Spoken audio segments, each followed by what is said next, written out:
পুরো পৃথিবী জুড়ে চলছে তৃতীয় বিশ্বযুদ্ধের উত্তেজনা। আমাদের হাতে এসেছে গুরুত্বপূর্ণ সব আপডেট সংবাদের শিরোনাম। শুরুতেই থাকছে ইরানের পরমাণু ক্ষেপণাস্ত্র ও জ্বালানি স্থাপনায় হামলার পরিকল্পনা যুক্তরাষ্ট্রের। এবারে জানিয়ে দিব ইরান নিয়ে সৌদি ইসরায়েল ভিন্ন অবস্থানে সংশয় ট্রাম্প। এদিকে দেশের জনগণই নির্ধারণ করবে ইরানের ভবিষ্যৎ, বলছে পেজেশকিয়ান। সব শেষে জানিয়ে দিব ইসরায়েল অথবা যুক্তরাষ্ট্র যে কোনো একটিকে বেছে নিতে হবে বললেন মার্কিন জেনারেল। এতক্ষণ শুনছিলেন হাতে থাকা আপডেট সংবাদের শিরোনাম, এবারে বিস্তারিত। তবে তার আগে অনুরোধ রইল ভিডিওটিতে একটি লাইক এবং কমেন্ট করে জানিয়ে দিন ভিডিওর সম্পর্কে আপনার মূল্যবান মতামত। আরও জানিয়ে দিন ভিডিওটি কোথা থেকে দেখছেন বা কোন জেলা থেকে দেখছেন। ইরানের পরমাণু ক্ষেপণাস্ত্র ও জ্বালানি স্থাপনায় হামলার পরিকল্পনা যুক্তরাষ্ট্রের। সাময়িক যুদ্ধবিরতির পর ইরানে আবার হামলা শুরুর পরিকল্পনা করছে যুক্তরাষ্ট্র। সপ্তাহান্তে অর্থাৎ যুক্তরাষ্ট্রের স্থানীয় সময় গতকাল শনিবার বা আজ রোববার এ হামলা শুরু হতে পারে। অন্যদিকে ইরানও হুঁশিয়ারি দিয়ে রেখেছে প্রতিশোধ নিতে তারা পুরোপুরি প্রস্তুত। এমন পরিস্থিতিতে মধ্যপ্রাচ্যে নতুন করে ছড়িয়ে পড়ার সংঘাত আরও জটিল আকার ধারণ করতে পারে বলে আশঙ্কা করা হচ্ছে। ইরানে আবার হামলা শুরুর পরিকল্পনার কথা সিএনএনকে জানিয়েছেন যুক্তরাষ্ট্রের দুজন কর্মকর্তা। সর্বশেষ গত বুধবার রাতে ইরানে ব্যাপক হামলা চালিয়েছিল যুক্তরাষ্ট্র। এর 5 দিন আগে টানা 13 দিন ইরানে হামলা চালায় যুক্তরাষ্ট্র। পাল্টা জবাবে কুয়েত, বাহরাইন ও জর্ডানে মার্কিন বাহিনীর বিভিন্ন সামরিক ও বেসামরিক স্থাপনা নিশানা করে হামলা চালিয়েছিল তেহরান। সিএনএনকে মার্কিন কর্মকর্তাদের দেওয়া তথ্য অনুযায়ী ইরানের ক্ষেপণাস্ত্রের মজুদ ধ্বংস করতে 2 সপ্তাহ ধরে ব্যাপক হামলা চালানোর জন্য প্রস্তুত রয়েছে মার্কিন বাহিনীর সেন্ট্রাল কমান্ডো। বেসামরিক জ্বালানি স্থাপনাগুলো নিশানা করার পরিকল্পনা রয়েছে। এছাড়া তেহরানের দক্ষিণে পিক্যাক্স পর্বতসহ ইরানের পারমাণবিক স্থাপনাগুলোতে একাধিক হামলা চালানোর প্রস্তুতি রয়েছে। তবে এই পরিকল্পনা বাতিলও হতে পারে। মার্কিন প্রেসিডেন্ট ডোনাল্ড ট্রাম্পও গত শুক্রবার মন্ত্রিসভার বৈঠকে আলাপের সময় ইরানে ব্যাপক হামলার আভাস দিয়েছিলেন। কূটনৈতিক উপায়ে যুদ্ধবন্ধের তৎপরতায় অগ্রগতি না আসায় ক্ষোভ প্রকাশ করে তিনি বলেছিলেন, আমরা তাদের উপর খুব কঠোর আঘাত হানব। হামলা এমন পর্যায়ে যাবে যে তারা বলতে বাধ্য হবে আমরা আর এটা নিতে পারছি না। ডোনাল্ড ট্রাম্প নতুন করে হামলার নির্দেশ দিয়েছেন কিনা তা হোয়াইট হাউসের কাছে জানতে চেয়েছিল সিএনএন। এর জবাবে হোয়াইট হাউসের প্রেস সেক্রেটারি ক্যারোলাইন লেভিট বলেন, প্রেসিডেন্ট ট্রাম্প এ ধরনের সন্ত্রাসী কর্মকাণ্ড আর চলতে দেবেন না। মার্কিন প্রেসিডেন্ট যাকে অর্থবহ উপায় বলে মনে করেন সেভাবে আলোচনার টেবিলে না ফিরলে ইরানকে এর মূল্য দিতেই হবে।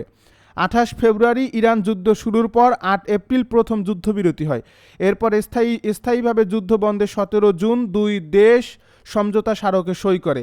এতে আশার আলো দেখা দিলেও 7 জুন থেকে আবার পাল্টাপাল্টি হামলা শুরু হয়। এরপর থেকে বিরতি দিয়ে সেই হামলা চলছে।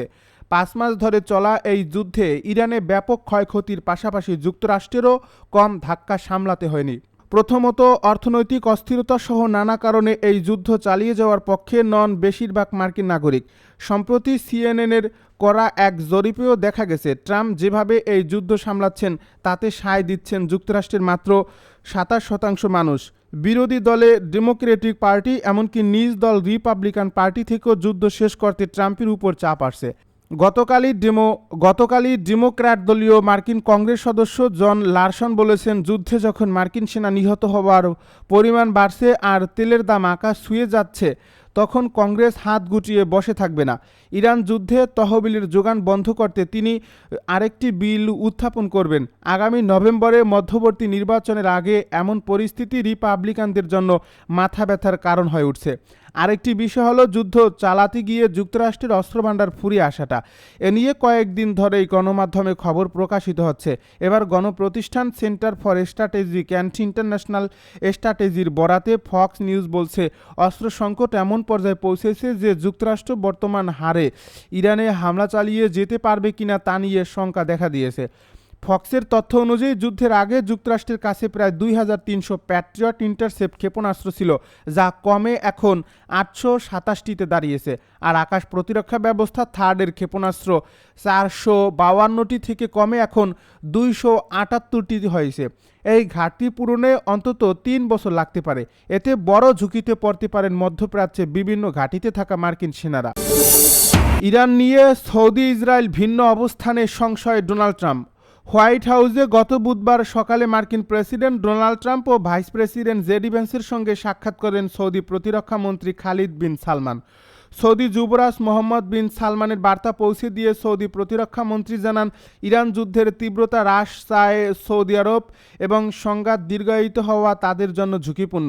অথচ এর ঠিক আগের দিন ওভাল অফিসে অন্য এক বার্তায় ইসরায়েলি প্রধানমন্ত্রী বেনিয়ামিন নেতানিয়াহু ইরানের সঙ্গে কূটনৈতিক সম্ভাবনা নিয়ে সংশয় প্রকাশ করেন। তিনি ডোনাল্ড ট্রাম্পকে ইরানের বিরুদ্ধে পূর্ণমাত্রার যুদ্ধ আবার শুরুসহ সামরিক ও অর্থনৈতিক চাপ বৃদ্ধি করার পরামর্শও দেন। পরপর 2 দিনের এ বিপরীতমুখী বার্তা ডোনাল্ড ট্রাম্পকে চরম দ্বিধায় ফেলেছে। নিজ দলের ভেতর যুদ্ধবন্ধের চাপ বাড়লেও সংঘাত ছড়িয়ে পড়ছে মধ্যপ্রাচ্য জুড়ে। রিপাবলিকানরা উদ্বিগ্ন, জ্বালানি তেলের মূল্যবৃদ্ধি আগামী মধ্যবর্তী নির্বাচনে তাদের ক্ষতিগ্রস্ত করবে। অন্যদিকে ট্রাম্পের দাবি সত্ত্বেও মার্কিন কর্মকর্তারা জানান, ইরান আলোচনার চেয়ে হরমুজ প্রণালীতে প্রভাব বজায় রাখা ও মার্কিন সেনাদের উপর হামলায় বেশি সংকল্পবদ্ধ। তবে আকাশপথের হামলার সীমাবদ্ধতা ও উচ্চ বেসামরিক হতাহতের ঝুঁকির কারণে ডোনাল্ড ট্রাম্প বড় ধরনের হামলা থেকে বিরত আছেন। বর্তমানে কূটনৈতিক আলোচনা মূলত হরমুজ প্রণালী আবার চালুর স্বল্পমেয়াদী চুক্তি ঘিরে ঘুরপাক খাচ্ছে। সংঘাত বাড়িয়ে দেওয়ার একাধিক সামরিক পরিকল্পনা ডোনাল্ড ট্রাম্পের সামনে উপস্থাপন করা হয়েছে এবং তা নিয়ে দীর্ঘ আলোচনাও হয়েছে। এমনকি প্রেসিডেন্টের কাছ থেকে সবুজ সংকেত পাওয়ার আশায় ওই অঞ্চলে অতিরিক্ত সামরিক সরঞ্জাম ও সেনা পাঠানো হয়েছে। মার্কিন কর্মকর্তারা জানান, সেন্ট্রাল কমান্ডারের তৈরি একটি পরিকল্পনায় ইরানের ক্ষেপণাস্ত্র সক্ষমতা গুঁড়িয়ে দিতে 1 থেকে 2 সপ্তাহ ধরে সেখানে ভারী বোমা বর্ষণের কথা বলা হয়েছে। সংঘাত কি আরও বড় রূপ নেবে? গত শুক্রবার এমন প্রশ্নের জবাবে ট্রাম্প জোর দিয়ে দাবি করেন তিনি ইতিমধ্যেই সেই পথে হেঁটেছেন। গত সপ্তাহে ক্যাপিটল হিলে এক শুনানিতে মার্কিন জয়েন্ট চিফস অফ স্টাফের চেয়ারম্যান জেনারেল ড্যান কেন স্বীকার করেছেন, ট্রাম্প কেবল বিমান হামলার মাধ্যমে যুদ্ধে তার আগে ঘোষিত সব লক্ষ্য অর্জন করতে পারবেন। এমনটা ঘটার সম্ভাবনা কম। তা সত্ত্বেও ট্রাম্পের প্রধান দূত স্টিভ উইটকফ এবং জামাতা জ্যারেড কুশনার একটি চুক্তিতে পৌঁছানোর বিষয়ে আশাবাদ ব্যক্ত করেছেন। পরিস্থিতি আরও জটিল করেছে ইরানি নেতৃত্বের অভ্যন্তরীণ বিভাজন। ইসলামী বিপ্লবী গার্ড বাহিনীর প্রভাব বৃদ্ধির কারণে ওয়াশিংটন কার সঙ্গে আলোচনা করবে তা নিয়ে ধোঁয়াশা তৈরি হয়েছে। ইসরায়েল চাপ বাড়াতে বললেও সৌদি আরব স্পষ্ট করছে যে নিজেদের আত্মরক্ষা ছাড়া তারা সংঘাত বাড়াতে চায় না। সৌদির মতে নেতানিয়াহুই মূলত সংঘাতের উস্কানি দিচ্ছেন। এই 2 ভিন্ন অবস্থানের মধ্যে দাঁড়িয়ে ট্রাম্প আগামী দিনে চুক্তি নাকি জোরালো সামরিক হামলা কোন পথে হাঁটবেন তা নিয়ে ধোঁয়াশা কাটেনি। দেশের জনগণই নির্ধারণ করবে ইরানের ভবিষ্যৎ, বলছে পেজেশকিয়ান। ইরানের ভবিষ্যৎ দেশটির জনগণই নির্ধারণ করবে বলে মন্তব্য করেছেন দেশটির প্রেসিডেন্ট মাসুদ পেজেশকিয়ান। একই সঙ্গে যুক্তরাষ্ট্র ও ইসরায়েলের সঙ্গে সংঘাতের সময় ধৈর্য ও দৃঢ়তার পরিচয় দেওয়ায় তিনি ইরানের জনগণকে বীর হিসাবে অভিহিত করেছে। শনিবার সামাজিক যোগাযোগ মাধ্যম এক্সে দেওয়া এক বার্তায় পেজেশকিয়ান এসব কথা বলেন। তিনি বলেন, যুদ্ধ, চাপ এবং ধারাবাহিক বৈরিতার মধ্যেও ইরানের জনগণ দৃঢ়ভাবে দেশকে সমর্থন করে গেছে। তিনি সংঘাতের সূচনা হিসেবে 2024 সালের 31 জুলাই তেহরানে হামাসের রাজনৈতিক প্রধান ইসমাইল হানিয়ার হত্যাকাণ্ডের কথা উল্লেখ করেন। ওই সময় নিজের অভিষেক অনুষ্ঠানে যোগ দিতে তেহরানে অবস্থান করছিলেন হানিয়া। পেজেশকিয়ান বলেন, সেই ঘটনার পর থেকেই ইরান নানা ধরনের যুদ্ধ, চাপ ও অবিরাম শত্রুতার মুখোমুখি হয়েছে। তবে সব প্রতিকূলতার মধ্যেও জনগণ দেশের পাশে থাকছে। ইসরায়েল অথবা যুক্তরাষ্ট্র যে কোনো একটিকে বেছে নিতে হবে বললেন মার্কিন জেনারেল।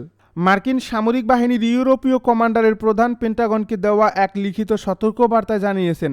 জেনারেল পেন্টাগনের কাছে লিখিত বার্তায় জরুরি ভিত্তিতে আরও একটি নৌবাহিনীর ডেস্ট্রয়ার জাহাজ চেয়েছেন। তিনি স্পষ্ট করেছেন যে অতিরিক্ত সম্পদ না দিলে বর্তমান সামরিক শক্তি দিয়ে একই সাথে ইসরায়েলের আকাশ প্রতিরক্ষা এবং মার্কিন ভূখণ্ডের নিরাপত্তা বজায় রাখা অসম্ভব। ইউকম প্রধান তার বহরে যদি আরও একটি নেভি ডেস্ট্রয়ার যোগ না করা হয় তবে তাকে এক কঠিন সিদ্ধান্তের মুখে পড়তে হবে। হয় ইসরায়েলকে সুরক্ষা দিতে হবে, না হয় যুক্তরাষ্ট্রের মাতৃভূমিকে সুরক্ষিত রাখতে হবে।